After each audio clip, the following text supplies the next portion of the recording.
name is Red. We're going to be taking a ride to a town that doesn't exist. Today we're taking a ride out to the town of Alvira, Pennsylvania. Now, originally founded around 1825 as the town of Wisetown, Alvira was renamed around 1862 what it was known until its end as Alvira. So it grew until about 1840 or so, where it had about 400 people in it. Until around 1942, right after the attack on Pearl Harbor, actually March 7th of 1942, the United States Army came in and decided, hey, this is some real nice land you got here. We're taking that. And they gathered all of the residents of Alvira into the Christ Lutheran Church, which still stands today, and told them that you have 6 weeks to vacate your land. We're taking it all for the war effort. And they were told that you have 6 weeks, we're going to give you fair market value or whatever they came up with. We're going to give you money for your house, and then we're going to sell it back to you at the end of the war. So, cool. All right, fine. A bunch of people left. Everyone left the town. They flattened everything. They came through, and not a lot remains today. I believe all that remains is a few cemeteries, the Christ Lutheran Church, and not much else. There's a few foundations, I believe, as well. But soon after they demolished everything, they built a TNT factory on top of it. Because the Department of War decided, hey, we need a lot of TNT, this is a great area to build it on. We have railroad access, we have river access. We're building a TNT factory. So they did. And for 11 months, the Susquehanna Ordnance Works, the Pennsylvania Ordnance Works operated under the U.S. Rubber Company. So the U.S. Rubber Company operated this TNT factory in the middle of Pennsylvania. And they produced TNT for the war effort. Until only 11 months after they opened it, they decided, we don't really need TNT that much anymore. Shut it down. So they shut it down, and the United States Army got a hold of it, and they used it as a storage depot for munitions and other things. The munitions that had been produced at the Pennsylvania Ordnance Works, they renamed it the Susquehanna Ordnance Depot. It remained. So when they went in and built the factory, there was obviously the factory buildings, but there was about 300 buildings built on the land. Keep in mind, this is over 7,000 acres of land that was just seized and turned into an ordnance facility. And 149 concrete bunkers that we'll actually get to go see today because they're accessible to the public.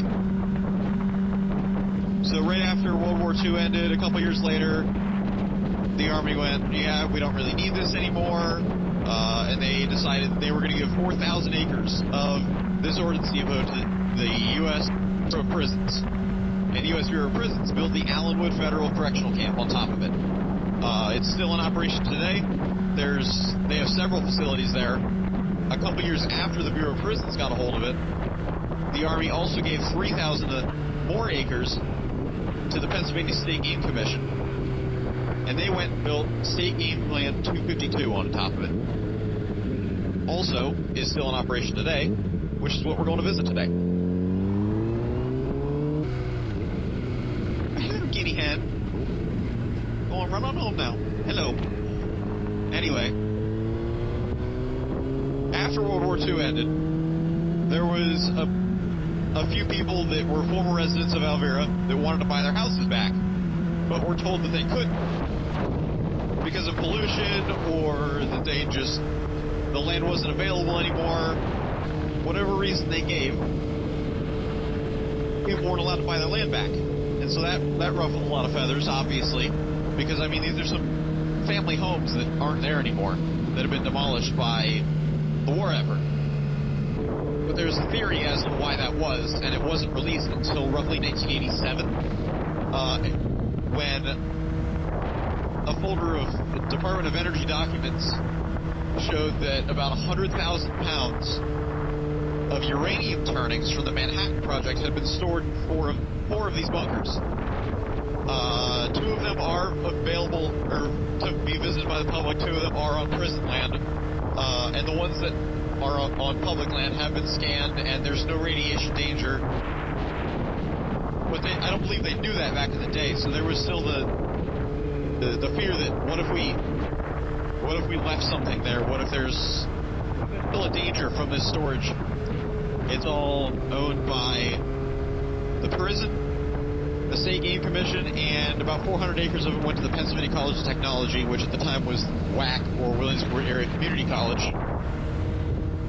to build the Earth Science Center, which also is still in use today, which is actually a pretty neat set of land. If you're in the diesel tech program at Penn College, you've probably set foot on that land. And we should be coming up on the turn soon onto Alvira Road that will get us to what's publicly accessible today, which is the State Game Lands. Actually, it's right here. This is Alvira Road. This will take us into the heart of the Game Lands. So all of the land that I'm about to show you is available to the public. You're able to visit it. It's all open. It's typically used in hunting season by Pennsylvania hunters and hikers, backpackers. I mean, there's really no camping to do, but it is a pretty neat walk. It's a pretty neat hike around to see some of the bunkers and just explore the land. There's a lake inside here, 2 lakes. So it's really neat to see. I would highly encourage you, if you're in the area or if you're passing through anything like that, I would highly encourage you to take a trip out here. It's a really neat place to see if you're interested in history like that. And I just think it's neat. So we're coming up here. That bridge was actually just repaired. That bridge was out last year, and you couldn't really get across it. You had to take like a trip through Elamsport to come in from a different direction. It was a different experience, but this is much more direct. This is a very, very straightforward entry into the place.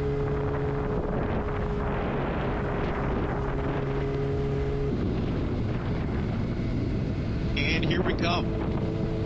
This here is the entrance to the Pennsylvania State Game Lands 252.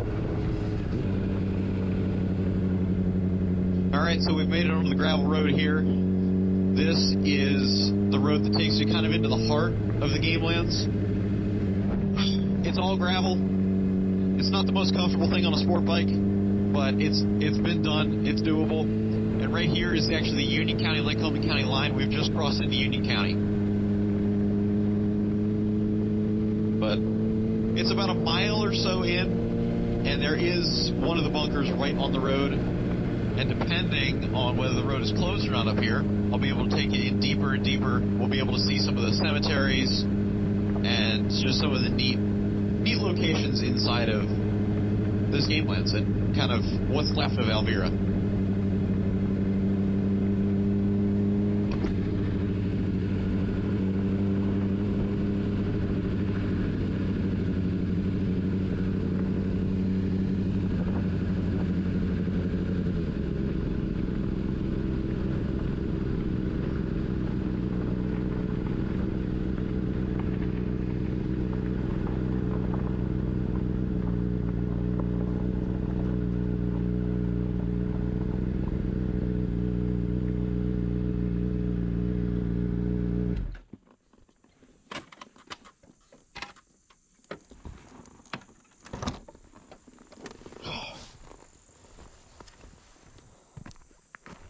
So this is kind of the main entrance to the area. This here is one of the 149 bunkers built on this land.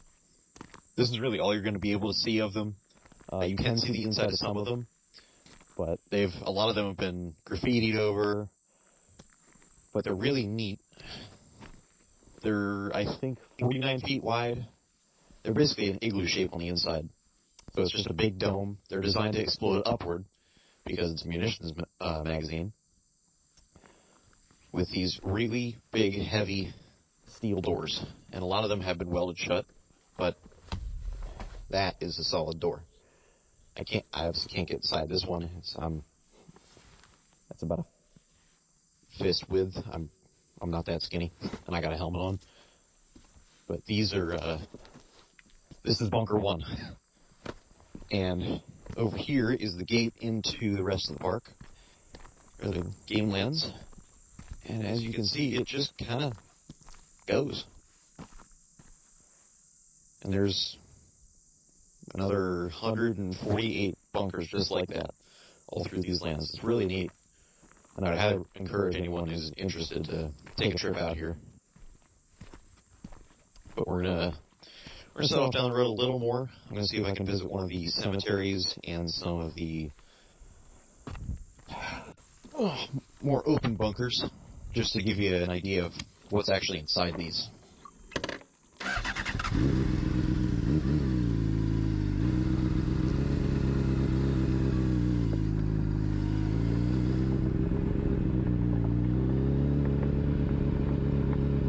We are open to travel right now, which is real nice. The Pennsylvania State Game Commission was nice enough to open this up for us. Obviously not just for us, but we're going to take a trip a little deeper just to see what's up. Oh, hello.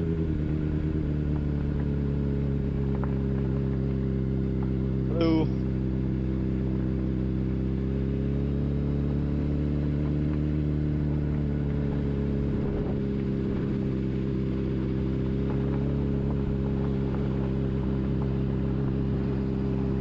Sir.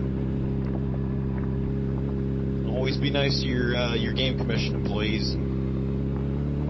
Really anyone who works with nature in the state, because they're keeping it open for us, they're keeping everything available, keeping this nice and maintained, keeping these roads in service, they're keeping it nice and pristine for the rest of us.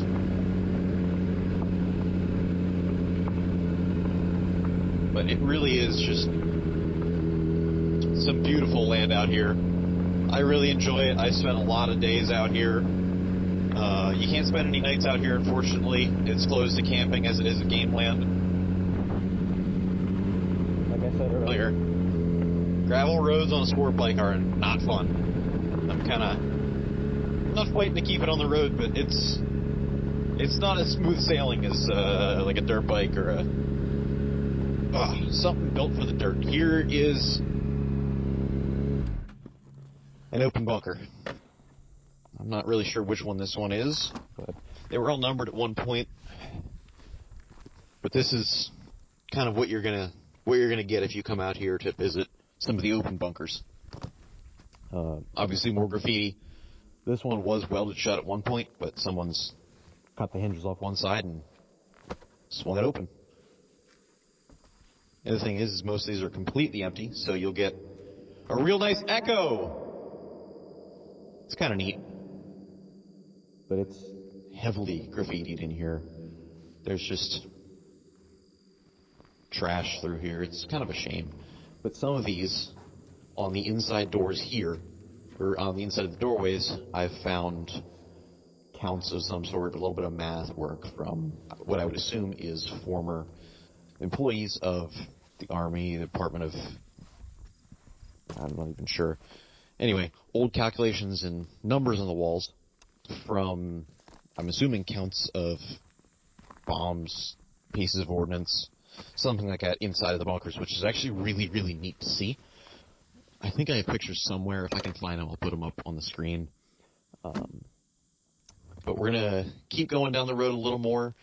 That, I believe, dead ends into a gate. But you can keep going. There's two more cemeteries on this road that I think are really neat, and I'd really like to show you, if I can. But we'll get going. I really ought to get a dual sport for this, but I'll work with what I got. Oh.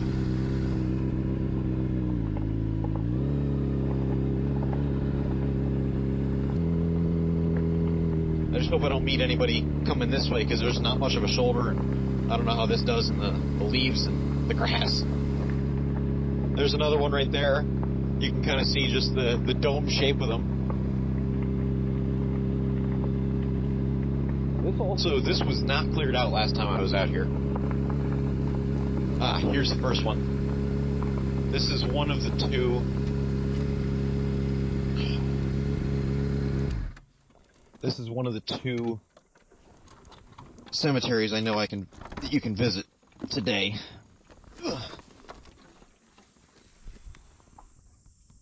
Stay? Okay.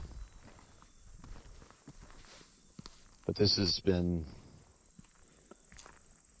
I mean, you're going to see dates all the way back to late 1800s, early 1900s. But there's one all the way at the end of this road that I'd really like to show you because there's some really neat graves here. I know further south of here, it is on the federal land, there's a grave of a Revolutionary War soldier buried there, which is also really neat. It's marked on the map.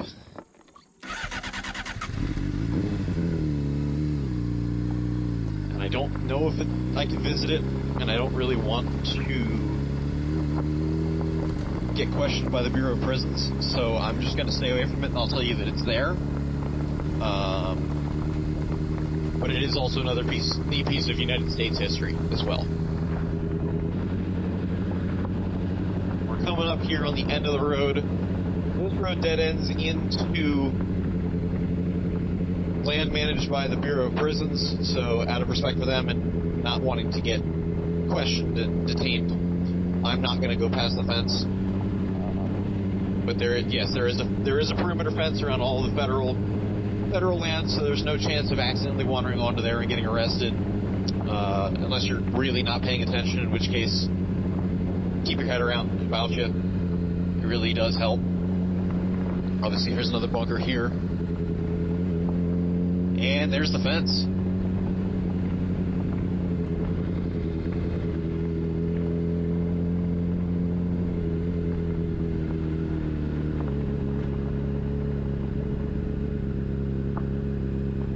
Here is the path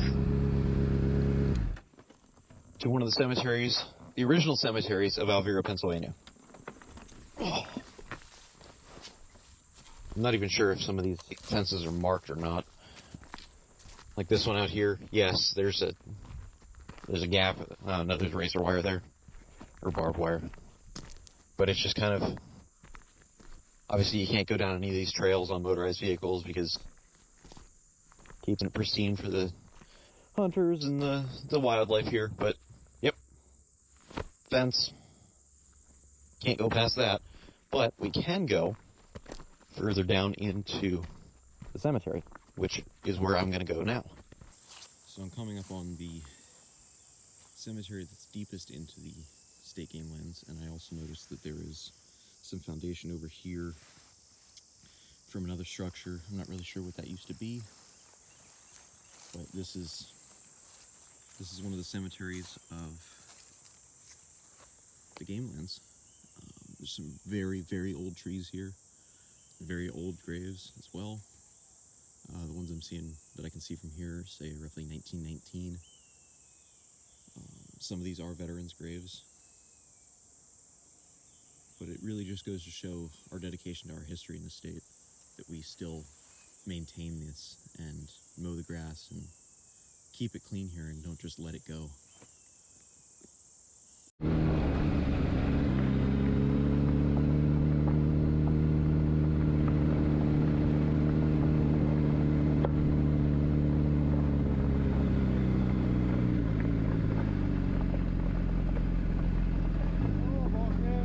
Hey, sir. What are you up to? Just riding around. I was shooting a quick video on the history of the area. Oh, yeah, history of Alvira.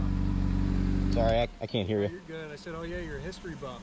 A little bit. I just think it's neat, the history of... You mind if I take this off? Thanks. Anyways, I'll let you get back to it. If you need anything else, call in. You know. Great. Thanks, sir. Absolutely. Be safe. You too. Jump off the top. I will try not to.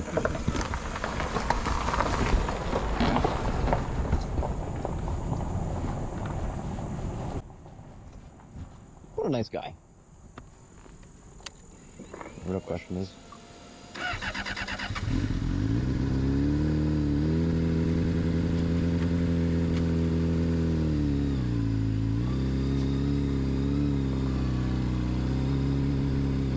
guy. Yep, like I said, be nice to your game wardens, be nice to your state game commission, everybody there. They're just here to help. They're just here to do their job. But he's a nice dude.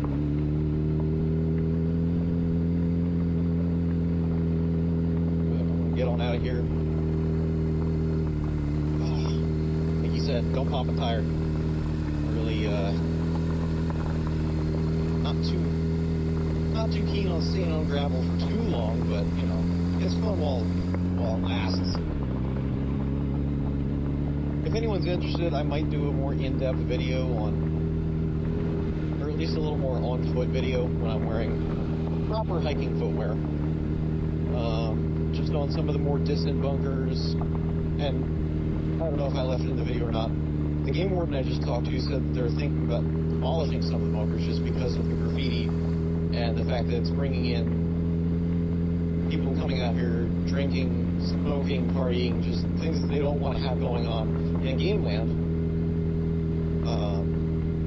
and just kind of returning it to nature a little more, which I think is a neat step in the process of kind of returning this to what it once was, returning it to nature and to what the state wants to be.